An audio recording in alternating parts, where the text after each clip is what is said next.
ومن أحسن قولا ممن دعا إلى الله وعمل صالحا وقال إنني من المسلمين. الحمد لله الذي لا إله إلا هو الرحمن الرحيم. وصل على محمد وعلى آله وأصحابه أجمعين. Muhterem Müslüman qeyrindaşlarımız, hemmimizin her kandak bir ustaz ve her kandak bir yetakçilerimizden bulup mu bizni cennetnin yolu başlaydı deb biz işinadigan ustaz ölümalarımızdan cennetnin yoluga en yakın yetkili yol buludigan yol qaysi deb hemmimizin sorğusu keladi. Aslida muşu sual her bir Müslüman qeyrindaşning meyli keçisi bolsun ya kündüzü bolsun her vaqt ko'zining cho'noqida qo'yib asosiy maqsad qilib so'raydigan savoli bo'lishi, o'ziga qo'ydigan talab bo'lishi lozim. Chunki bizni Alloh subhanahu va taolo o'zining rizoligiga eng tiz yetkazadigan yo'lni o'rgatish uchun Muhammad sallallohu alayhi va sallamni payg'ambar qilib avatgan. Qur'oni Karimni Muhammad sallallohu alayhi va sallam bilan nurluq chiroq qilib bizga yo'ritib bergan. Muhammad sallallohu alayhi va sallamningki amaliy hayoti bizga Alloh subhanahu va taoloning rizoligiga qandoq qilgan vaqtida eng tiz yetkili bo'ladiganligini o'rgatib ketgan. Qeyrindaşlarımız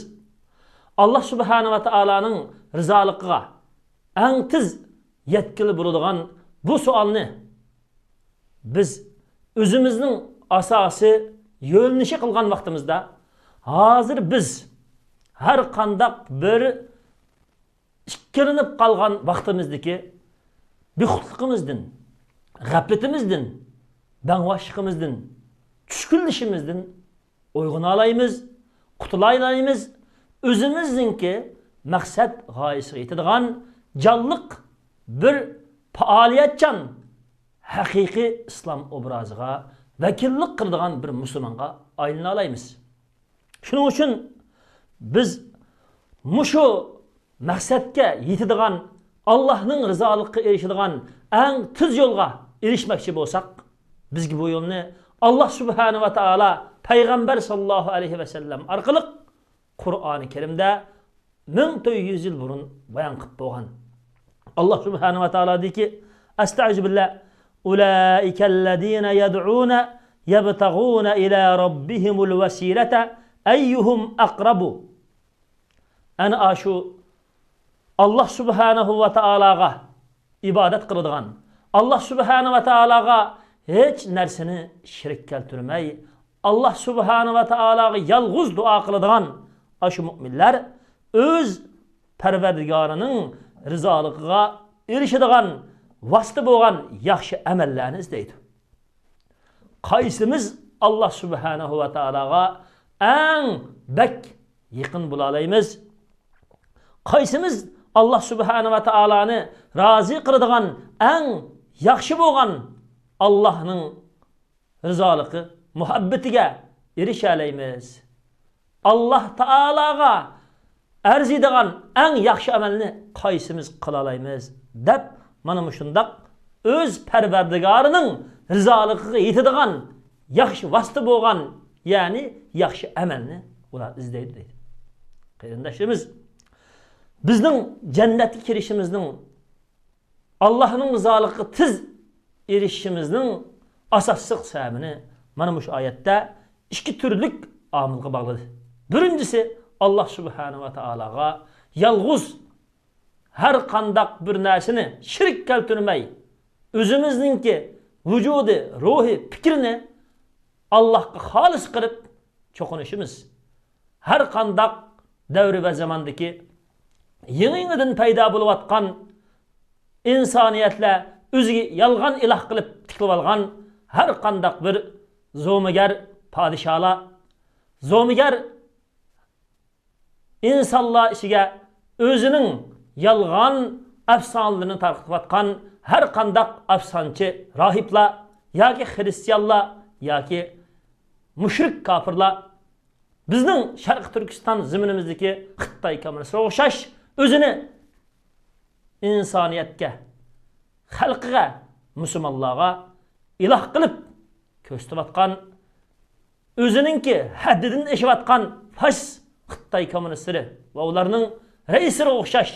Xi Jinping kofirga o'xshash Allah subhanahu va taolo qarshi chiqqan mana shundaq zolim kofirlarga qarshi Allah subhanahu va taologa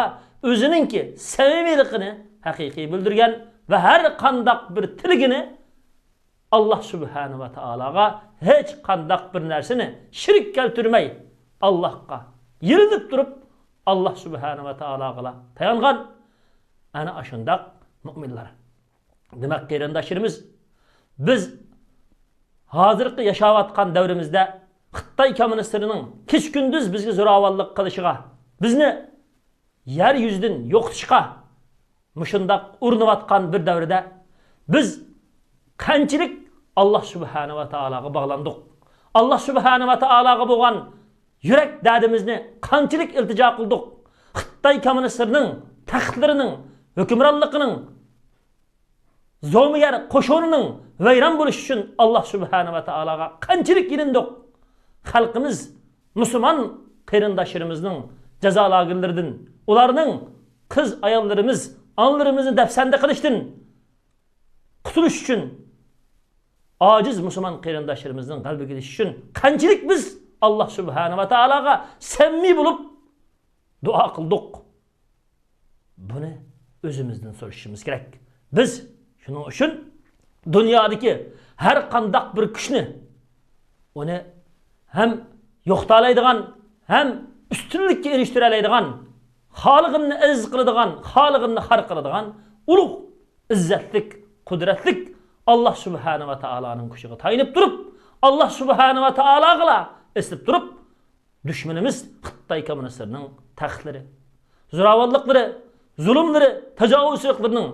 ish-ishidan chekkitib pashinishiga, ish-ishidan yo'qolib vayron bo'lishiga bizning bu Allah subhanahu va taoloning rahmeti bilan ularning hukmronligi, zo'ravonligi, tajovuzchiligidan qutulib ustun bo'lishimizga, dinimizning g'alaba qilishiga biz kech kunduz Allah subhanahu va taologa haqiqiy yirinib duo qilishimizning lozimligini mana shu oyatga ko'rsatdi. Ikkinchi qilib Allah taoloning rizoligiga va g'alabasiga erishishning eng tiz yo'li mushu dunyoda Allah bizden razı bo'ladigan, Allah'ның rızaligiga erishadigan, Allah'ga biz qilgan ishimiz va samimiyatimiz, saf e'tiqodimiz bilan eng yaqin bo'ladigan, Allah uchun har qanday bir yerda Allah razı bo'ladigan ishni izzat qiladigan mushundaq avangard ruh, jushqun iman, aktiv faaliyetçil buradakamiz bizga Allah subhanahu va taolo o'ziga yaqin bo'ladigan, o'zininki muhabbatiga erishadigan, o'zining yordamiga erishadigan yaxshi fursatni berdi. Biz ilgirki Allah taoloning payg'ambari Muhammad sallallohu alayhi vasallam va sahobalar erishgan oz qo'shin bilan ko'p zolim kofirlar ustidan g'alaba qozongan shu amaliy fursatga, amaliy g'alabaga bu dunyoda erishimiz, oxiratda Allah subhanahu va taoloning rizoligiga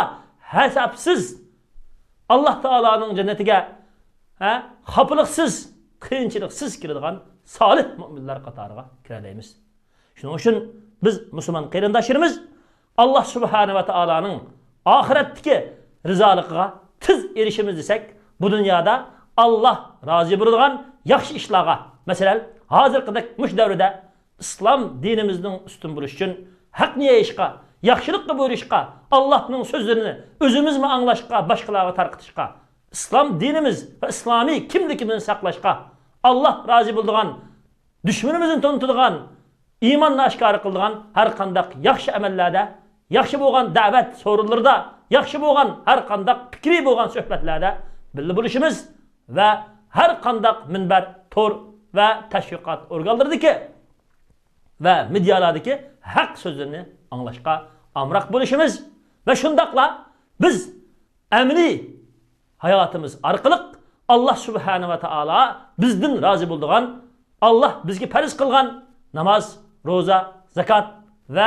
İslam bizden talep kıldıgan barlık yaxşı farzlarni, mas'uliyatlarimizni Allah bizden ixtiyorimiz şuq bizge farz kılgan ilm öğütüganlar, ilm öğütüş, davet kılıdığanlar, davet kılış, terbiye kılıdığanlar, terbiye kılış. Bulup bu hazırkıdak halkılık paytda bizdek mazlum Uygur Müslümanlarını fikri cihatte, iddi cihatte, düşkünlükten, horluktan, mağlubiyetçilikten, ümitsizlikten kutkuzuduğan, hakiki galbilik yoluga başlatmadığan, toğru boğan fikri, toğru boğan anga, toğru boğan itiqat etekleydiğen, muşundak çoğun vazifemizni hemmimiz kılışımız, her kaysi jaylardaki bizden Şarkı Türkistan Müslümanlarımızın kurtuluş için ilip birlevatkan namayiş ve imza toplaş ve şundakla her kandak bir bizninki Xitay komünist terörlerden, Xitay komünistinin zulümlerden kurtuluşqa vasıta bulduğan iqtisadi, siyasi ve ictimai yığılışlar, hareketler, faaliyetlerini fikrimiz, ruhimiz, kalbimiz, iqtisadimiz, barlık gücümüz ile qodishimiz ve şundakla ahirki bo'lgan qalbini qo'lga keltiradigan her kandak bir İslami hizmetlerini kalem bilen, ilim bilen, cihat bilen, fikir bilen kıladigan her kandak bir hizmetimizni, qurolliq hizmetimizni mi emri qilgudek, emri birlik kuch quvvatiga ahamiyat berishimiz ve biz mana shu Allah'ның rızalığına erişidigan xulos kalam yaxshi amalni, hakiki Allah razı bo'ladigan yaxshi amalni itiqadi cihatte, ibadet cihatte, siyasi cihatte, ahlak cihatte nerede bolsa şunu izlep tepip yaxshi amal qilishqa avangard bo'lishimiz bizni Allah'ның cennetiga eng tiz eriştirdigan, Allah'ның rızalığına eng tiz yetkizdigan, cennetdimi Allah subhanahu ve ta'ala'nın rahmetiga eriştirdigan müminlerden buluş yetkizdi. Şunun için Allah subhanahu ve ta'ala Kur'an-ı Kerim'de "Ves-sabiqûne sâbiqûn ulâikel muqarrabûn" yaxşılıkka ilgirlep mangallah ana aşılar musabıqlaşıp Allah razı bulduğun işini izlep mangallah ana aşılar Allah'a yakın bulur deydi. Şunun için kırındaşlarımız biz dünyalık cepa muşakkat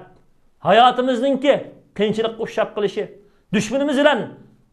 emri janglarda ushib qilishimiz yoki azdır köptür her qandaq bir meydanda yoki bir jamiyatda siqilishga ushab qilishimizdan qo'rqqanligimizdan maydonni bo'sh tutib bermasdan haq maydonida Peygamber sallallahu aleyhi ve sellem'nin hikmetleri, siyasetlerine uygun halette, Peygamber sallallahu aleyhi ve sellem'nin siretine uygun halette haq meydanlarda müstehkem duruşqa tirişidigan avangard jalliq İslami faaliyetçilerden buluşqa tirsak, muşu bizning Allah rızası üçün qıladigan yaxshi amalimiz bizni Allah'ның rızalığına eriştirdi, Allah'a eng yaqinlashtirdi. Ve salli ala Muhammedin ve ala alihi ve ashabihi ecmaîn.